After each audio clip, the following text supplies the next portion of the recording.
Olá, pessoal, de volta com o Simicast. Ricardo, como é que você tá? Tudo em paz. Ricardo, Galiza. a gente vai ter uma eleição para o Senado diferente aqui em Alagoas, porque ela vai envolver Será? grandes forças, grandes forças. Eu tô falando de Arthur Lira e Renan Calheiros. Então são dois dos mais poderosos políticos do estado, talvez sejam as duas líderes dos seus grupos antagônicos hoje da política. Chefe, né? Melhor chefe dos seus grupos políticos. Se fala muito em terceira via, a gente teve um fato novo essa semana. Foi um fato novo. O Davi Davino, que foi um candidato a prefeito de Maceió, muito bem votado em Maceió. Ao Senado também. Foi o mais votado, não foi? Em Maceió foi. Tem uma base e tudo mais. Ele fez um movimento político. Ele foi para o Republicanos, se juntou com o grupo do Antônio Albuquerque, que tem uma força no interior. Inegável que ele tem força no interior. E meio que ficou independente desses dois grandes entes, com o objetivo de se cacifar para a terceira via. E aí a minha pergunta as minhas perguntas são: o Davi Davino tem condição de ser essa terceira via? E existe a possibilidade dessa terceira via, Ricardo? São duas ótimas perguntas. Eu vou só acrescentar o seguinte: ele fez essa movimentação, o Davi Davino, contra a vontade de Arthur Lira, mas combinado com o JHC. E aí é um dado, né, que a gente não pode deixar de considerar, porque ele sai do PP, do Arthur Lira, para os Republicanos do AA, com um aval de JHC, que por sua vez já tem o AA e o grupo dele dentro da prefeitura, né? O genro do Antônio Albuquerque é secretário de trabalho. Isso. Se é que tem essa secretaria mesmo, porque são secretarias periféricas que não tem peso nenhum. Mas veja só, ele pode sim ser essa terceira via, dificultando a eleição de um dos dois personagens. Os dois são favoritos. Renan e Arthur Lira são favoritos. Agora, eles brigam pelo mesmo eleitorado. E esse brigar deve ser entendido assim: eles têm o mesmo eleitorado em comum. Basicamente, os redutos do interior do estado. São dois candidatos que não têm o chamado voto de opinião. O Davi Davino pode ter, não por ele ter uma identidade política e ideológica clara, né, mas por ser contra os dois, em sendo candidato contra os dois, né, ele pode se beneficiar disso, do antivoto, né, nos dois. Mas não é só ele.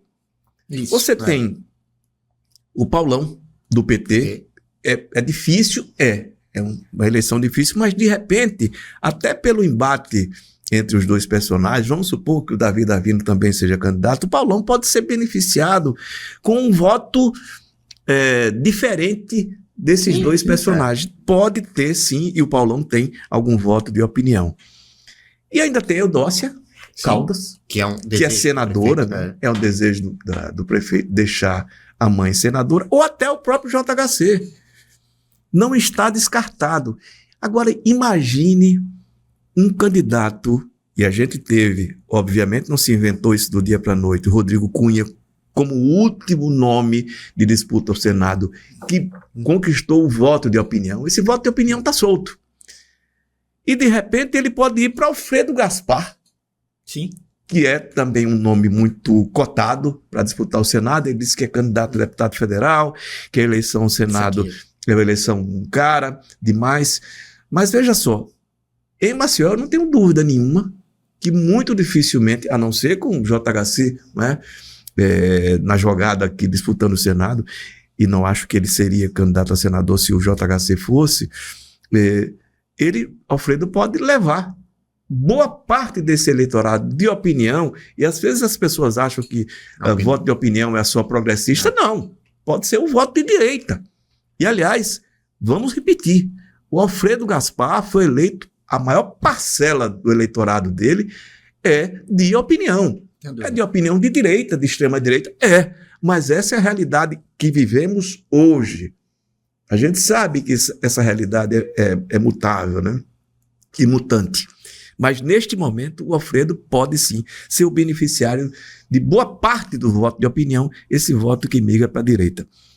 Ou seja, é, sem dúvida nenhuma, uma possibilidade real da terceira via. Agora, imagine o seguinte, Arthur Lira e Renan Calheiros disputando a própria sobrevivência para eles se unirem, se é que já acertaram isso, é um passo, gente. E não precisa ser uma aliança explícita, não. Sim, Eu sim. vou repetir, Bildu Lira e Renan Calheiros fizeram a campanha juntos e cada um trabalhou a estratégia no sentido de descarnar a Heloísa Helena. O senador Renan Calheiros, se você lembra, Adeilson Bezerra colocou, era alguém, um parente dele, né, como candidato ao Senado, para provocar a Heloísa. Aonde a Heloísa ia, esse personagem iria, né? Adeilson Bezerra, que a gente sabe que é uma cria do Renan, é um calheirista histórico, né? É um dos braços do senador Renan Calheiros, um dos tantos braços que o senador Renan Calheiros tem. E o Bildu Lira fez a campanha toda explorando, entre aspas, o que seria, na opinião dele, e de uma parcela do eleitorado, a vulnerabilidade da Heloísa. Qual foi o dinheiro que ela trouxe? Era a construção, eu chamo isso, né, de deputado, o senador, carro forte, o cara traz dinheiro, aí traz obra. Isso é papel do executivo. Agora, cada vez menos, né? A gente está vendo a história das emendas. Quem traz dinheiro são os deputados federais, aí, né, 60 milhões por ano cada um, não é brincadeira, é dinheiro, gente, que não acaba mais. É muita grana, né? Então, o que acontece hoje? A ausência, por enquanto, de um nome de voto de opinião. Mas ainda acho que cabe, sim, uma terceira via do voto de opinião. Não se inventa uma candidatura para o Senado dia para noite, não. Mas eu citei aqui alguns nomes, o Davi mesmo, né? O Paulão, o Alfredo Gaspar e a Eudócia puxada pelo filho, né? O desejo dele é o Eudócia. É Eudócia. Mas, de repente, pode até ser o próprio JHC, que tem voto de opinião em Maceió, é inegável. O cara que tem 83% dos votos na capital tem voto de opinião, né? E nem o senador Renan, nem o Arthur Lira tem esse voto de opinião. Tem dos grupos dele, daqueles que se beneficiam, ou que passaram a vida toda ali, né, no entorno, pegando o restinho, né, do poder. E o poder significa grana, significa, enfim, cargos públicos, essas coisas, né? E essa turma se dá bem. Nada mais denunciador, vamos assim dizer, do que uma sociedade, do que em torno de um poderoso. Fala-se até que o Davi Davini pode ser o plano B para o governo, se o JHC for para o Senado. Mas não acho. Ele pode ser, nessa combinação dele com o JHC, e ele foi, já disse, para o Republicanos, combinado com o JHC, o nome do JHC, entre aspas, como candidato novo. Como novo. Não que ele seja no estilo ou ideologicamente o novo, não é o caso. Mas o fato de ser jovem e tem uma ótima performance em campanha eleitoral, a gente viu, né? Eleição para prefeito Maceió. Eu confesso, fiquei muito surpreso, né, com o desempenho dele. E depois do Senado, o cara pegou um governador que tem 8 anos de mandato, Renan Filho, né? E o cara deu uma sova no Renan Filho na capital. Alguma qualidade ele tem, né? Nesse momento que a gente grava, inclusive, o Arthur Lira e o Renan Filho estão juntos tomando saquê. Lá no Japão, viajaram na melhor companhia aérea que tem. Aquela companhia aérea de graça. De graça. Estão lá, quem sabe, né? Não sei se na mesma mesa ou em mesas separadas, mas os dois estão lá. Como diria o Carlinhos, saquei. Ricardo, vamos aqui para nossas dicas culturais, então. Nos preparemos, porque teremos fortes emoções. Você imagina esses dois personagens juntos. Se o Bildu Lira... Veja só, o Bildu Lira perto do Arthur é um aprendiz, né? Por mais que fosse mais velho e tal. E o Renan Calheiros, 10 anos mais, ou sei lá, 15 anos mais velho do que aquela eleição, em que eles demoliram a Heloísa Helena. Então, pobre de quem for a terceira via, né? Pois é, se prepare, couro grosso, blindagem, porque o negócio não é fácil. É barra pesada, né? Ricardo, traga aqui um livro. O pessoal sempre vem perguntando para mim e para nós por que você não traz um livro sobre jornalismo. Eu trouxe quase. A gente teve o caso Watergate, 76, nos Estados Unidos.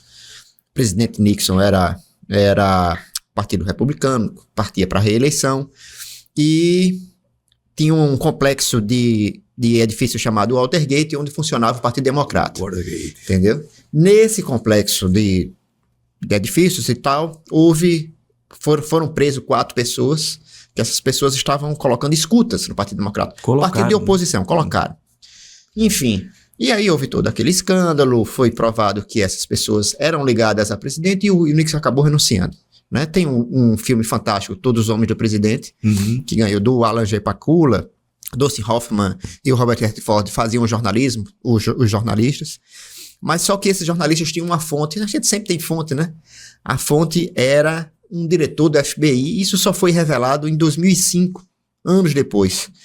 E aí eu trouxe aqui o livro dessa fonte, a fonte falando, né? Mark Felt, que é o Garganta Profunda, que foi o codinome achado para protegê-lo. Garganta Profunda aqui no Brasil ganhou outra conotação, né? Pois é. Então é melhor, pesquise no Google, pra gente não ter que falar aqui. Mas é o Mark Felt falando como foi difícil ele ser essa fonte, né? Antes e depois. Então é um livro muito interessante. É um livro co-escrito com um jornalista chamado John Connor, porque o Mark Felt já estava no fim da vida, mas ele conta todos os bastidores do caso Watergate, assim, informações até que não foram reveladas, só foram reveladas a partir desse livro. A vida do Garganta Profunda, Mark Felt, que é o Garganta Profunda, pelo próprio. E a sua, Ricardo? Qual seria a sua dúvida? Pois é, só lembrando, né, o Nixon terminou caindo pela mentira, não foi nem pelo que foi revelado, né? Exatamente. Pela negativa, ele negava até que caiu numa entrevista, né? Ele terminou caindo entre aspas, também um jornalista, que era uma espécie de colunista social, né? Fazendo entrevista com ele, consegue arrancar dele, entre aspas, quase com a convicção. E ele desaba ali. A minha dica, Ferreira Goulart, Rabo de Foguete, são as memórias de exílio do Ferreira Goulart. É um livro extremamente doloroso, porque, entre outras coisas, né? Ele termina essa história se revelando kafkiana, né? Eu não vou dizer porquê, enfim, vocês vão ver, para não dar spoiler, mas é impressionante o sofrimento que ele passa com a família, né, para depois descobrir que ele não era ele. Mas vale a pena ver. É um relato em primeira pessoa. O Ferreira Goulart escreve muito bem, além de ser um poeta fantástico, né? Ele conta, inclusive, aqui a gestão, né, do poema sujo, como o poema sujo o salvou, né, do ponto de vista mental e psicológico, que é um dos grandes poemas, né, da língua portuguesa, não só pelo tamanho, mas pela grandeza, enfim, poética, né? Pelas metáforas. Vale muito a pena. Eu li semana passada Ferreira Goulart, Rabo de Foguete, Os Anos de Exílio. É um livro delicioso, entre aspas, entendendo-o como doloroso. E outra coisa, até pra gente repetir sempre, ditadura nunca mais. Vejam. Um grande abraço, Ricardo. Um grande abraço a Ferreira Goulart. Um grande abraço, pessoal. Até a próxima semana.